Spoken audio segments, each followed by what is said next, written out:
Good day, traders. Mindset reset. It's Thursday, day 2 on the back side of the week.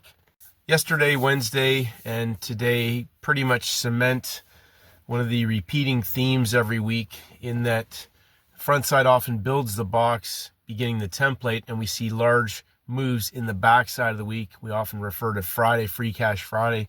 Today we saw exceptional moves after CPI. I want to paint the picture today. I've taken a step back, as I said, and I've been really busy. It's been a busy couple weeks. It's summertime here, and that's probably going to continue for the next few weeks. But I really want to emphasize to traders the importance of really understanding the backside of the week, how the template unfolds. And I hammer home over and over in every video about mastering. What setup have you mastered? Mastering one or two high probability, repeating, simple, easy money-making trading setups that you can build your trading business around. Use the catchphrase, hindsight pays. And for traders who haven't quite got that, I made a post earlier today about if you think you understand the template, but you're chasing movement, you're getting caught into the Fugazi, the candle movement, that is all designed at getting you into the market, getting you to chase moves, getting you in before the news. Chasing movement is not a best trade setup. A best trade setup criteria, and the simplest one I'm going to use today as an example, and I've talked about this repeatedly, my friend Steven, he's a reversal specialist.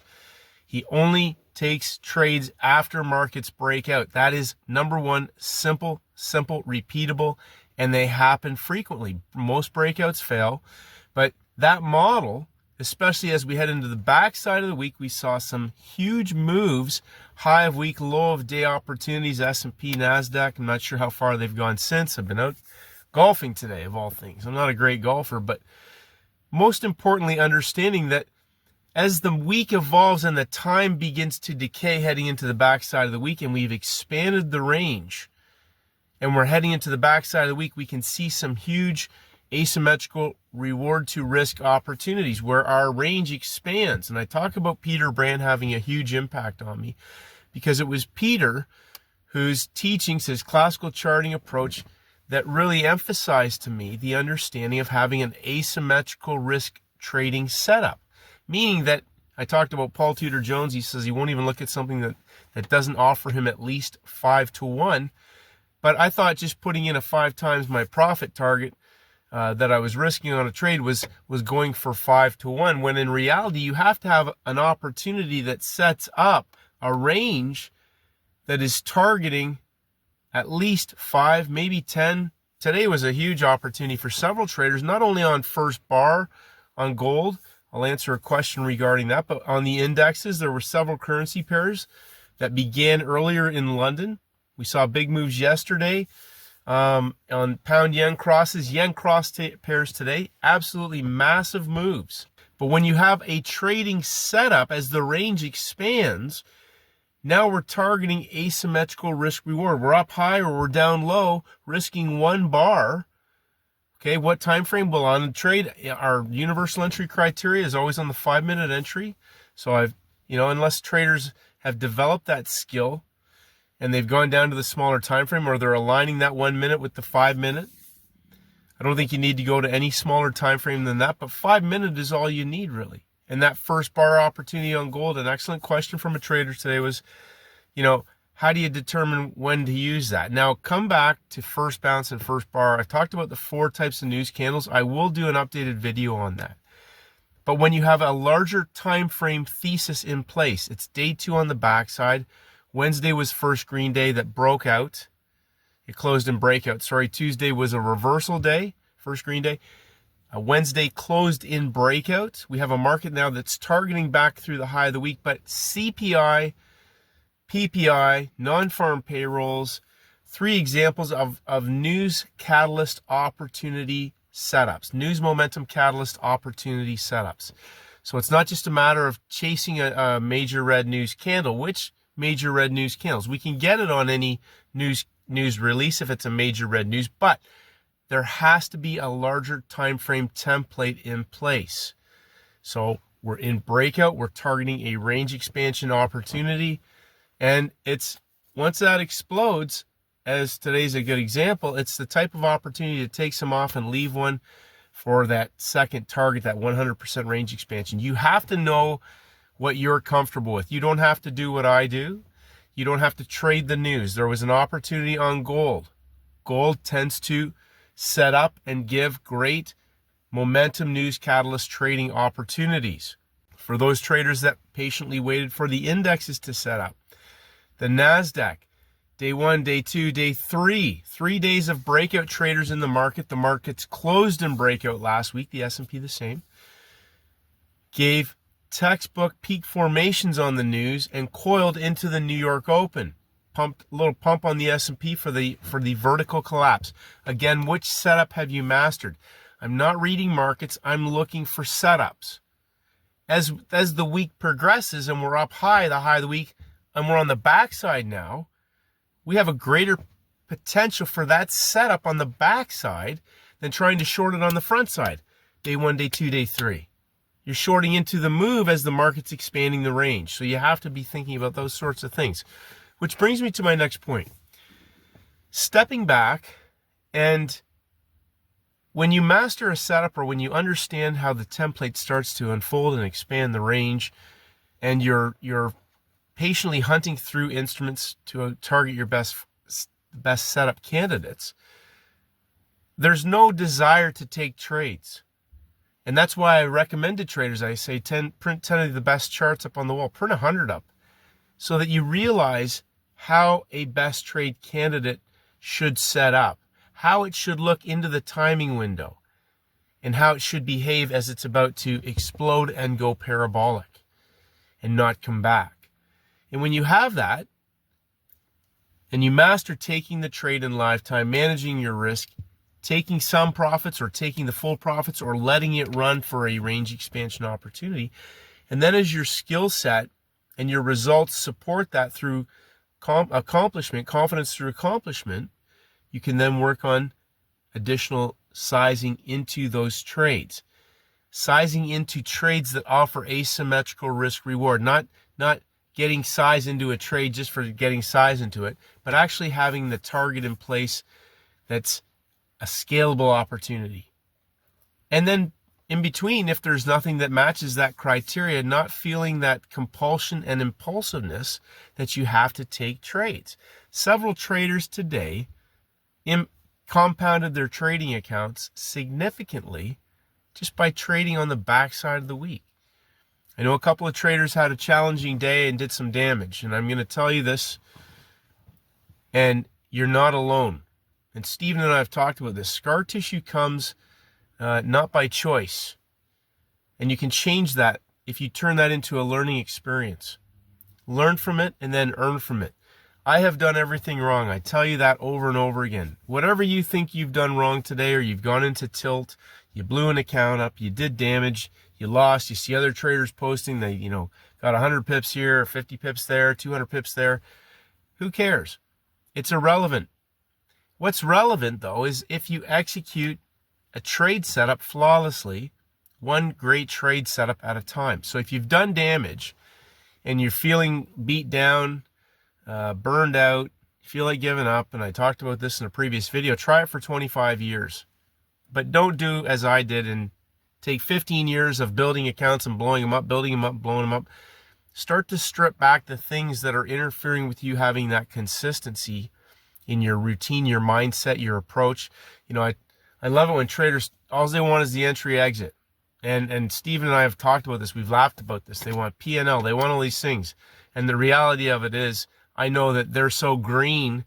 When they ask a question like that, I know that they're going to blow another account up because they're not even on the right track about how to manage themselves, about how to address some of the real core issues that will cause them to consistently be inconsistent. The big thing is when you're at peace and you know exactly what you're looking for. Like Stephen to me is a rock of Gibraltar, in that he is so steadfast in what he's looking for and what he's going to execute, what he's going to take off. Like you'll often hear him say 2 to 1 and done. And there are certain times he'll leave a runner, but that's on the backside when we're closing out the week, especially on a Friday. But Stephen is a rock in that nothing I'm going to say, none of the setups I'm looking for. He's interested in certain things, but he's a rock of what he's doing right now for very specific reasons. And that's how you have to be about your setups. And whether you get 25 that is scalable, 25 pips, points, whatever you want to call them, it's about the quality of the setup. And I talk about a scalable opportunity, because scalable opportunities that rinse and repeat, you can keep putting size into those. But if you're just randomly taking trades and catching moves, it's very hard to reproduce those results and also track your behavior, because your behavior will be the number one cause of doing damage. It's not this. If the setup is rinse and repeat, and you clone that setup over and over again on any instrument, the next challenge for the individual will be to master their impulsiveness, their emotions, their desire to take trades. Like 1 or 2 trades on the backside that are scalable, like today's index opportunities, okay, outweighs all the garbage stuff. And I know that there's a lot of traders that don't agree with that. So here's the thing. It doesn't matter whether you agree or disagree. It's what you're doing and whether or not it makes you money. And the most powerful thing about that is that if you have that rock solid headspace and you don't let anything deviate or tempt you into taking these impulsive trades that usually can lead traders down a path that ends up into over leveraging, over trading, trying to get back to the high water mark, not using stops, holding on to a loser, holding on for more and getting less. All these little things that ultimately can lead a person into tilt. So, Stephen again talks about one and done. And I often will leave right away. If I haven't already gone to the gym first thing or gone for a run, I usually leave the house right away. Maybe do a quick review of some of the other charts, but I leave the house right away and either go for a run, go for a walk. Today I went golfing. Because that allows you then to, number one, stay away from the screen, calm yourself down, just get back, have a bit of a breather, clear your head, and remind yourself of how lucky you are to be able to have this lifestyle, working a few hours a day and getting paid for it as long as you stick to the plan. Sticking to the plan, not deviating, but focusing on scalable opportunities. First green day, first red day, inside days, high of week, low of week reversal opportunities, parabolic trend trades, day twos, often a day two, or a 3-day setup. We're not going to go into that because that opens up a whole can of worms, but I will be going over the news catalyst type of opportunities, the 4 types of news candles. We will review this. Going to get some time the next few days to go over this, but it's so important to not feel like you need to chase things. These setups repeat every single week. Doesn't matter what the instrument is, the setups repeat. Are they going to be as big every week? No idea, but I can guarantee it, we get big ones every week. So 1 or 2 of those can significantly compound your account. And I'm not here to take as many trades as I can and read the markets and be a smart guy. I am here to make money. Trading business is built on making money.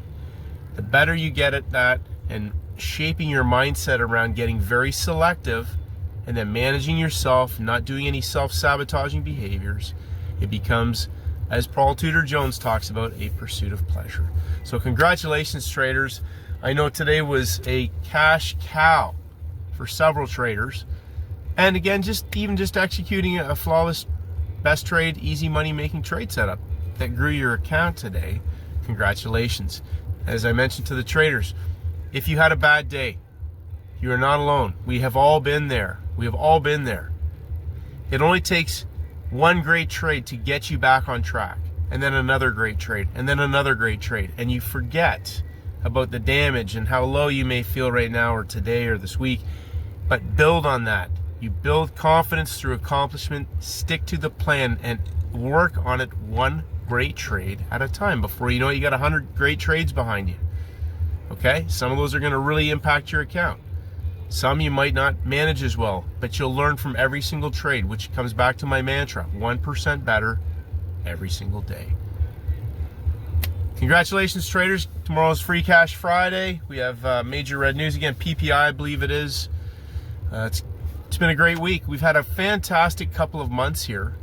And just want to encourage traders, it's never going to go away. It doesn't matter if they get rid of currency, they're going to have crypto, they're going to have indexes, we're going to have commodities, we're going to have metals, we're going to have energies. There's tons of instruments to trade. Nothing changes, the game doesn't change, just the players. When there's money involved, rinse and repeat, scale it up in size. Have a great day, traders, and may the markets go with you.